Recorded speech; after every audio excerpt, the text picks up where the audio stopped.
मिस्र की अंतिम सक्रिय फेरो क्लियोपेट्रा 8 की कहानी केवल सुंदरता की नहीं बल्कि असाधारण राजनीति, बुद्धिमत्ता और सत्ता संघर्ष की गाथा है। उनके जन्म से मृत्यु तक का पूरा विवरण आपके लिए प्रस्तुत किया गया है। क्लियोपेट्रा का जन्म 69 ईसा पूर्व में अलेक्जेंड्रिया मिस्र में हुआ था। वो टालेमी राजवंश से थी जो मूल रूप से यूनानी अर्थात ग्रीक था। वो अपने वंश की पहली शासक थी जिसने मिस्र की भाषा सीखी। वो 9 भाषाओं की ज्ञाता थी और गणित, दर्शन और खगोल विज्ञान में माहिर थी। 51 ईसा पूर्व में अपने पिता टालेमी 12 की मृत्यु के बाद 18 वर्षीय क्लियोपेट्रा अपने 10 वर्षीय भाई टालेमी 12 के साथ संयुक्त शासक बनी। क्लियोपेट्रा अपने उनके भाई के साथ बीच सत्ता को लेकर विवाद हो गया। उनके भाई के सलाहकारों ने उन्हें महल से निकाल दिया और वो सीरिया भाग गई। क्लियोपेट्रा और जूलियस सीजर की प्रेम कहानी इतिहास की सबसे आकर्षक और राजनीतिक रूप से महत्वपूर्ण कहानियों में से एक है। यह केवल एक प्रेम संबंध नहीं था बल्कि 2 सबसे शक्तिशाली शासकों के बीच एक रणनीतिक और भावुक गठबंधन भी था जिससे प्राचीन दुनिया को बदल दिया। यहाँ क्लियोपेट्रा और सीजर के प्रेम की प्रमुख बातें विस्तार से दी गई। उनकी मुलाकात मिस्र के अलेक्जेंड्रिया शहर में हुई जहां क्लियोपेट्रा अपने भाई टालेमी 12 के साथ सत्ता संघर्ष के बाद निर्वासन में थी। अपने राजनीतिक स्थिति को पुनः प्राप्त करने के लिए क्लियोपेट्रा को सीजर से मिलने की आवश्यकता थी। माना जाता है कि वो एक कालीन या बड़ी बोरी में लिपट कर सीजर के कमरे में गुप्त रूप से पहुंचने से सफल हुई। जब कालीन को खोला गया तो क्लियोपेट्रा उसके सामने थी। सीजर जो एक अनुभवी जनरल और राजनेता था, क्लियोपेट्रा की सुंदरता, बुद्धिमत्ता और साहस से तुरंत प्रभावित हो गया।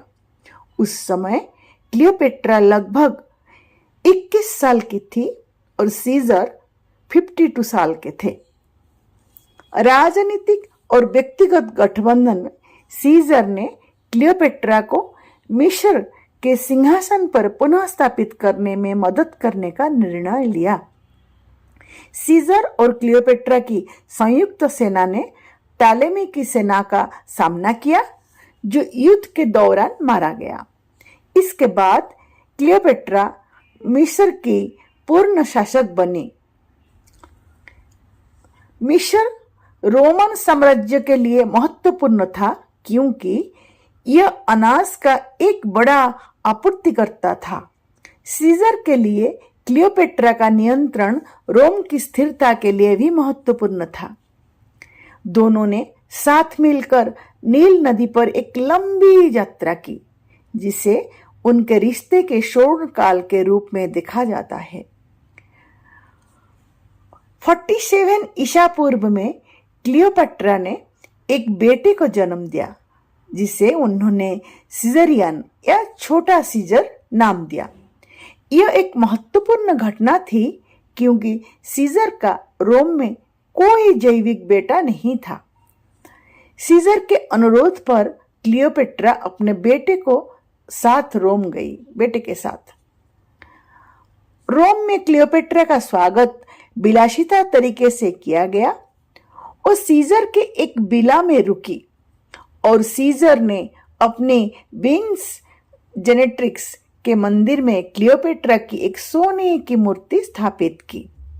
सीजर और एक विदेशी रानी अर्थात क्लियोपेट्रा के बीच का संबंध रोमन सीनेट और जनता को पसंद नहीं आया।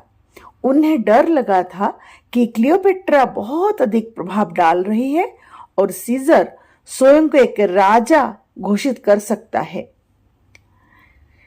15 मार्च 44 ईसा पूर्व को सीनेट के सदस्यों का जूलियस सीजर की हत्या कर दी गई। अपनी प्रेमी की मृत्यु के बाद क्लियोपेट्रा रोम में सुरक्षित महसूस नहीं कर सकी। वो तुरंत सीजरियन को के साथ मिस्र वापस लौट आई। जूलियस सीजर की मृत्यु के बाद क्लियोपेट्रा और मार्क एंटोनी की प्रेम कहानी शुरू हुई। यह इतिहास की सबसे प्रसिद्ध और दुखद प्रेम कहानियों में से एक मानी जाती है, क्योंकि इसमें जुनून, विलासिता और अंततः सर्वनाश का मेल था। यह इस ऐतिहासिक संबंध को देखेंगे। सीजर की हत्या के बाद मार्क एंटोनी रोम की सबसे शक्तिशाली पुरुषों में से एक बनकर उभरे। उन्होंने क्लियोपेट्रा को अपनी वफादारी स्पष्ट करने के लिए तुर्की से टर्सस में बुलाया। क्लियोपेट्रा एक साधारण मुलाकात के बजाय एक भव्य प्रदर्शन के साथ पहुंची। वो एक ऐसी नाव पर सवार थी जिसके पतवार सोने के थे, पाल बैंगनी रेशम के थे और चप्पू चांदी के थे। वो स्वयं प्रेम की देवी के वेश में सजी हुई थी। एंटोनी, जो अपनी विलासी जीवन शैली और महिलाओं के प्रति आकर्षण के लिए जाने जाते थे, क्लियोपेट्रा के इस वैभव और उनके व्यक्तित्व के सामने तुरंत आत्मसमर्पण कर बैठे। एंटोनी क्लियोपेट्रा के साथ रहने के लिए मिस्र चले आए। इतिहासकारों के अनुसार उन्होंने साथ मिलकर एक अद्वितीय जीवन जीने लगे। नाम के एक क्लब बनाया, इंटिमेटल रिलीवर्स। वे हर रात भव्य दावतें देते थे, जुआ खेलते थे और वेश बदलकर अलेक्जेंड्रिया की गलियों में घूमते थे ताकि आम लोगों के साथ मजाक कर सके। उनके 3 बच्चे हुए, जुड़वा अलेक्जेंडर हेलियस और क्लियोपेट्रा सेलिन और बाद में टालेमी फिलाडेल्फस। एंटोनी और क्लियोपेट्रा का रिश्ता केवल व्यक्तिगत नहीं था बल्कि राजनीतिक भी था। 34 ईसा पूर्व में एंटोनी ने डोनेशंस ऑफ अलेक्जेंड्रिया नामक एक समारोह आयोजित किया। इसमें उन्होंने रोमन क्षेत्र को क्लियोपेट्रा और उनके बच्चों को उपहार स्वरूप दे दिया। रोम में उनके प्रतिद्वंदी ऑक्टेवियन ने इसका फायदा उठाया। उन्होंने जनता को यह कहकर भड़काया कि एंटोनी पूरी तरह से एक विदेशी रानी के वश में आ गए हैं और रोम की मर्यादा को भूल चुके हैं। रोम ने क्लियोपेट्रा के खिलाफ युद्ध की घोषणा कर दी। एक्टियम की लड़ाई में एंटोनी और क्लियोपेट्रा की संयुक्त नौसेना ऑक्टेवियन की सेना से हार गई। युद्ध के बीच में ही क्लियोपेट्रा अपने जहाजों के एक साथ पीछे हट गई और एंटोनी भी अपनी सेना छोड़कर उनके पीछे चले गए।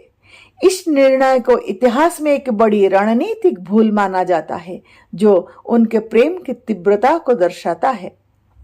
जब ऑक्टेवियन की सेना ने अलेक्जेंड्रिया को घेर लिया तो यह जोड़ा समझ गया कि अब कोई रास्ता नहीं बचा है। एंटोनी को झूठी खबर मिली कि क्लियोपेट्रा ने आत्महत्या कर ली। दुख में उन्होंने अपनी तलवार से खुद को घायल कर दिया। जब उन्हें पता चला कि वो जीवित थे तो उन्हें घायल अवस्था में उनके पास ले जाया गया, जहां उन्होंने क्लियोपेट्रा की गोद में अंतिम सांस ली।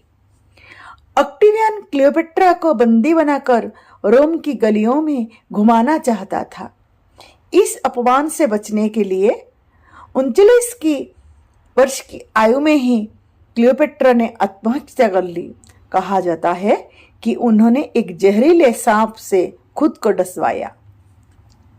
उनकी मृत्यु के साथ ही मिस्र का टालेमी राजवंश समाप्त हो गया और मिस्र आधिकारिक तौर पर रोमन साम्राज्य का एक प्रांत बन गया। क्लियोपेट्रा केवल एक सुंदर रानी नहीं थी, बल्कि एक चतुर रणनीतिकार थी, जिन्होंने अपनी संस्कृति और देश को बचाने के लिए उस समय की सब